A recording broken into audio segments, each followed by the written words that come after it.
If you started to generate leads with paid ads, or you do it for a while and you're getting leads in, but they rarely close into paying clients, then obviously you either need to adjust your offer and your sales skills need to be improved, or, which is much more likely, you need to improve the quality of your leads. Because if you attract the wrong people, chances are close to zero that you will be ever able to convert them into paying clients. And improving lead quality is actually a very systematic process that I'm going to show you right in this video. Because I struggled literally for months, if not years, with low quality leads that came in for $10 to $30 per lead. And it all looked good on the front end. But reality was that none of these leads converted into a paying client. So in the end, I wasted a lot of money on tire kickers and people who were just curious, but not serious about my offer. And this made sales closing very hard. In the end, I was doubting myself because I wasn't really sure if it's just my sales skills, if it's my offer, if I'm not good enough, or well, if I just attract the wrong people. And that was actually the case, because once you increase lead quality systematically with the process I'm going to show you in this video, you will have a much, much higher sales conversion rate when you have sales calls with these people. They are a lot more interested in what you actually sell.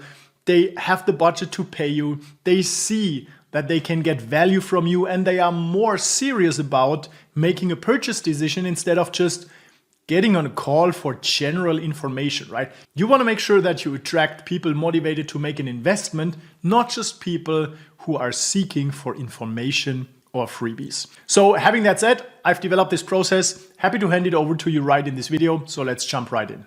A very important preparation is that you define for yourself, based on objectively verifiable attributes, what a qualified lead means to you. Because look at it like this, I see this so many times from other people who run their lead generation funnels. They are getting leads in, and then suddenly they say, oh, but these are not the people I'm looking for. These are low quality leads. The leads are trash, right? But in reality, they just focus on the leads who are trash. They oversee that they are also some good quality leads, and they miss the steps to improve the funnel so that they get more of the high quality leads they are actually generating. So all that happens because they don't even know what a quality lead means for them. There is no general formula. There are some general attributes you always want to see when you judge a lead. I will hand them over to you. But you also want to make sure that you have some specific criteria to qualify a lead based on your industry, your offer, and your business. So the main common criteria to validate a lead and qualify a lead are as follows. If you work with people that have a specific identity, for example, athletes, marketing managers, business owners, CEOs, etc. Everything that you could shout out to a crowd of people and only the right people would raise their hand. This is the identity, okay?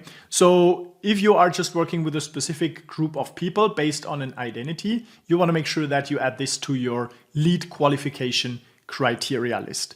The second one is the industry. If you have a focus on a specific industry, or you know that specific industries work pretty well for you, then you also want to make sure that you add this to your lead quality criteria list.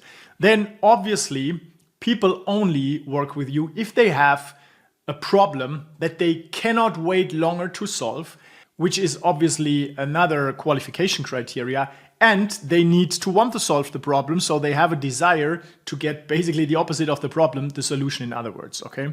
And then if you want to make sure that they also have the budget to pay you, you can either ask directly for the budget, which some people, they don't feel comfortable sharing this. But what you could do is you could ask for the minimum revenue income or employee count if you are targeting B2B, but don't ask for the exact number, just ask for a range.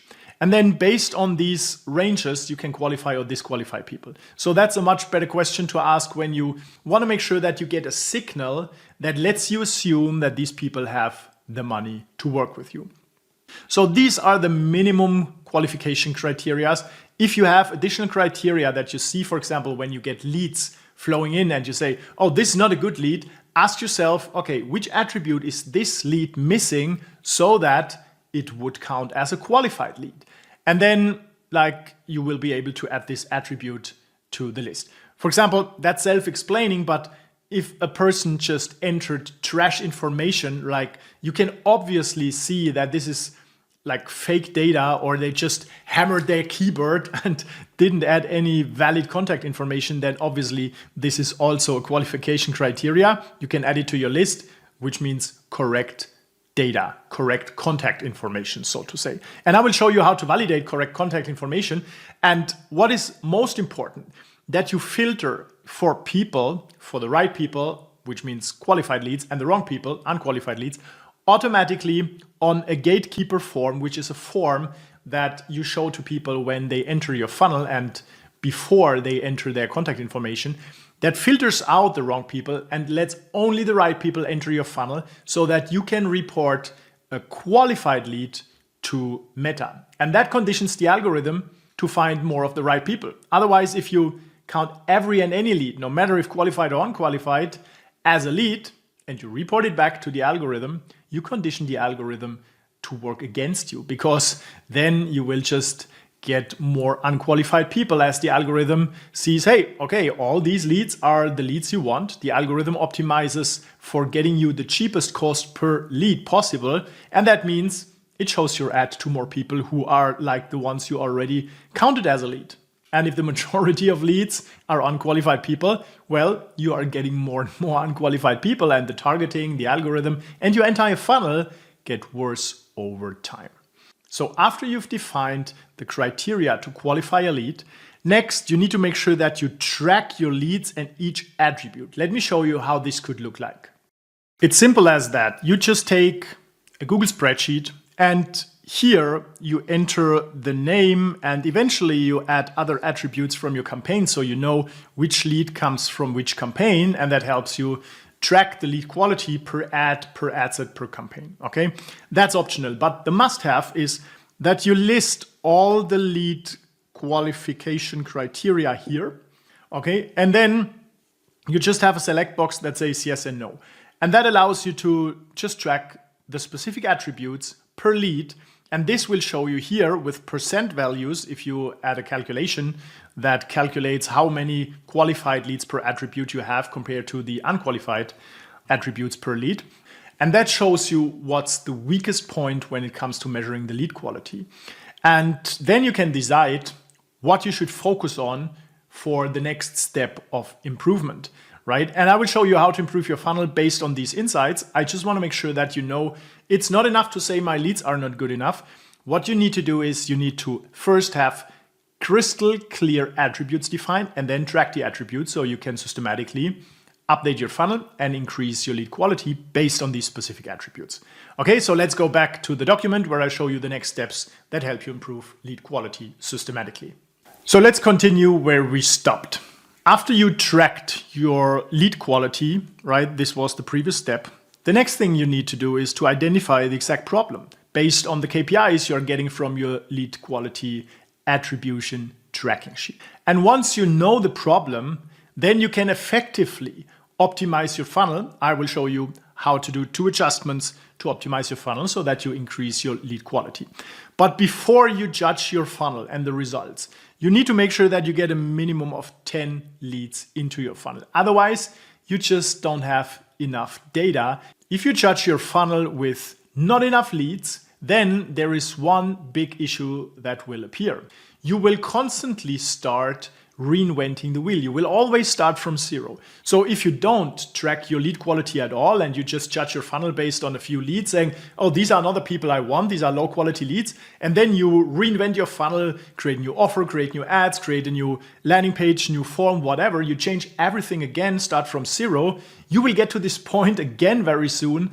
And then if you just continue having the same behavior, then you will always start from zero and you will never make it through to getting clients, which is actually the goal. You want to get to the point where you get clients. And typically the first and the second client, they pay back your entire investment. Now you have a full automated lead generation and sales system that gets you more clients, and all that for zero cost, because well, the investment has paid back with the first 2 clients, right? So there is an investment required. Yes, that's actually true. But after you got your investment back and you won clients and you've built up the system, you have a system that generates qualified leads and clients. You don't have to rely on your network and referrals anymore, or just sit and hope and pray for the next client to come from a magic source, which will never happen. Okay. So that's important. Optimize through. Make sure that you don't stop when you get unqualified leads in the beginning. That's absolutely normal, right? You need to optimize through. You need to have the patience. You need to have the analytical mindset to identify the weakest point of your funnel, the weakest point of your lead quality criteria, so that you can systematically optimize it and hit the next level, the next optimization cycle, and the next step of your funnel towards getting clients and making your sales funnel profitable. Okay, so once you identify the weakest point in your funnel based on the KPIs in your lead tracking sheet, the next thing is to adjust 2 parts, and you always want to adjust 2 parts. The first part is that you add these attributes to your ad copy or to your video. And the earlier you can mention these qualifying criteria, the better it is. Because look at it like this. People won't see your whole video if they didn't watch the first part of your video. Typically, people just watch the video for 3 seconds, then they decide if it's for them or not. So if you want to filter the right people and repel the wrong people, make sure that you speak about your qualifying criteria right in the first 3 to 5, sometimes 10 seconds is okay. But you want to qualify people also in your ad copy.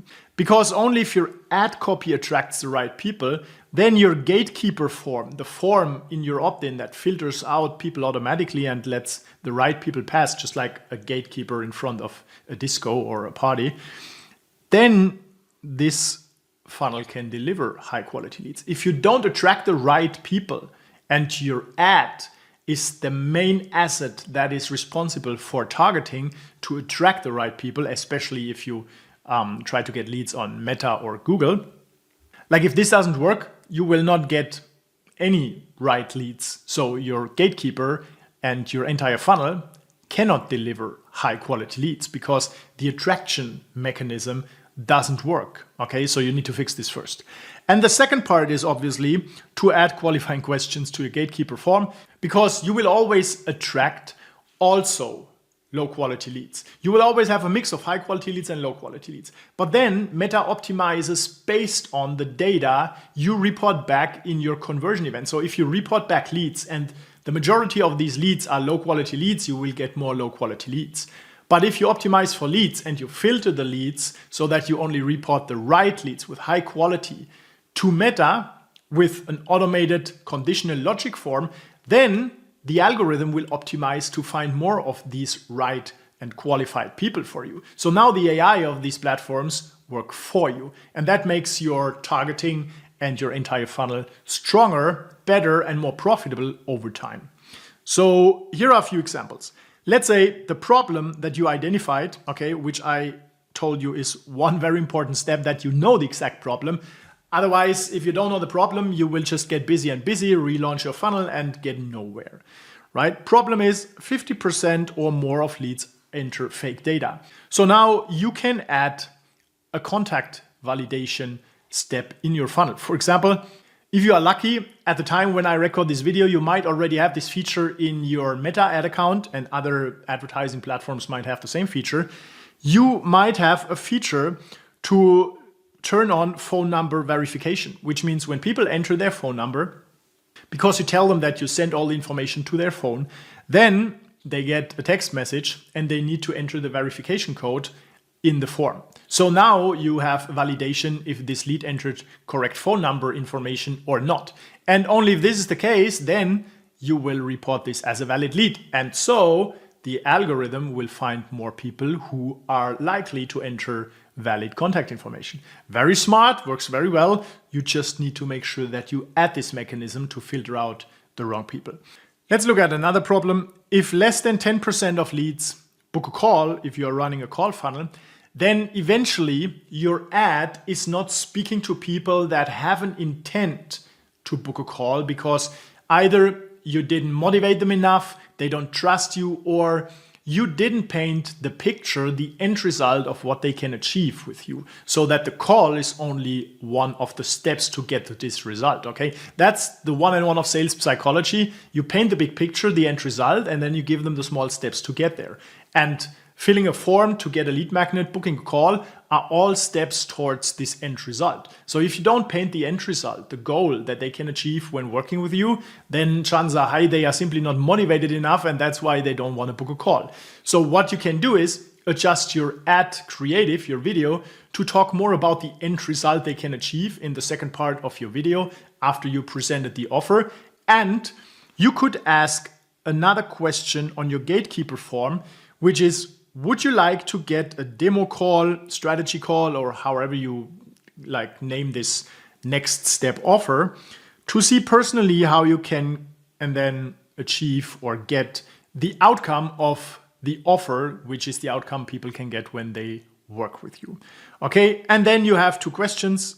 Yes, I want a call. This is a qualified lead. No, I don't want a call, or I don't want to be contacted is an unqualified lead. So now you only report back and condition the algorithm to target people who also want a call. And this will increase the percent value of people who will book a call with you, because the AI attracts more of these people based on the conversion data you send back to the algorithm. Here's another example. If you can verify only 30 to 50% of leads online, meaning you can go on LinkedIn or Google their name and you see that they have a profile, they are valid people, they are from the right industry, have the right role, etc. But you cannot find most of these people, then chances are either they entered wrong information there, or they are not the right people that you want to attract. Okay, so if this is the case, you could also add another question to your gatekeeper form. And this question will be, we will only send you, and then the name of the lead magnet, if we can verify your contact information. And then you give them two answers. Got it, my contact information is correct, or I won't enter correct contact information. And this is qualified, this is unqualified, okay? That's psychologically effective because you already tell people, hey, if you enter just trash into the form, you won't get what you want to get. We don't give it away for people who lie to us or just enter invalid contact information, okay? So that either makes them think, or they see that they can also enter and submit the form when they say, I won't enter correct contact information, but then you don't count them as a lead. So sometimes it's very effective to also give them stupid options. So if those who want to give stupid answers can give stupid answers, but then you disqualify them because you know it's not the right person you want as a lead. Another problem could be that leads don't have the budget to work with you. In most cases, you don't want to reveal the price directly on the gatekeeper form because people just saw an ad and they don't know you a lot, they don't trust you a lot, they just like opt in for a lead magnet. I would not give them the price that is required for the final investment in your product or service, but you can ask some additional questions that help you assume that these people have the money. That doesn't mean they are willing to invest the money in your offer, because that's another question if they really see the value. Because investing means they see more value than they have to pay for. Okay, so you need to make sure that when you present your offer, that you first of all have an offer that is of high value, and second, you are able to present the value of this offer. Then and only then people are willing to invest. Okay, so however, you cannot do this on the form, but what you can ask for is additional has money questions that allow you to assume that these people have the money to work with you. You can ask for an income range, like what's the average income you take home per month, and you give them a range, okay? Don't ask for the exact income. Or you do the same with the revenue. Here you could ask, what's the revenue of your business, the monthly revenue of your business, and you give them a range again. I don't have a revenue, I'm looking for the first clients. Typically you disqualify these people if you don't work with beginners. Or you say, I have between 1 and 5K monthly revenue, between 5 to 10K monthly revenue. I have more than 10K monthly revenue, and you only qualify those who have 10K because you know they have the budget to pay you and work with you, okay? Or you measure it by employee count. If a business has employees, typically they at least have some budget to invest if they see the value in your offer, okay? So this allows you to also qualify people based on some has money attributes that allow the algorithm to target more of these richer demographics. Another problem could be that people have the wrong role, right? They are not a decision maker, they are just like an information seeker, etc. So again, you do the same as in all the other steps, and like I showed you how to solve all the other problems. You want to add another question to your gatekeeper form. You just ask which role comes closest to your current job role, and then you give them, I'm an assistant, I'm an expert in XYZ, while XYZ is a specific field where they work in. You can ask, I'm a decision maker deciding about marketing budget, I'm a CMO, I'm a CXO, right? You give them just different categories of job roles, and you qualify only those where you want to work with because you know that your offer is a good fit for these people. Okay, so it's all about optimizing your funnel based on specific criteria so that you get the right people in your funnel, which leads to having the right people on the sales call, which leads to higher closing rates and ultimately getting clients and a return on investment from your marketing. So that's all it is about. And the fastest way to get high quality leads and build such a funnel that gets you 2 to 5 sales calls per month with qualified people is an MVP funnel. If you want to see how that works, we put it somewhere here. You can watch this video as a next step. And if you got value from this video, I would appreciate if you give me a like and subscribe. I'm going to release 1 video per week helping you build sales funnels, grow your business faster and more profitably with systems, automation, and AI. I'm looking forward to the next video. Cheers and happy scaling.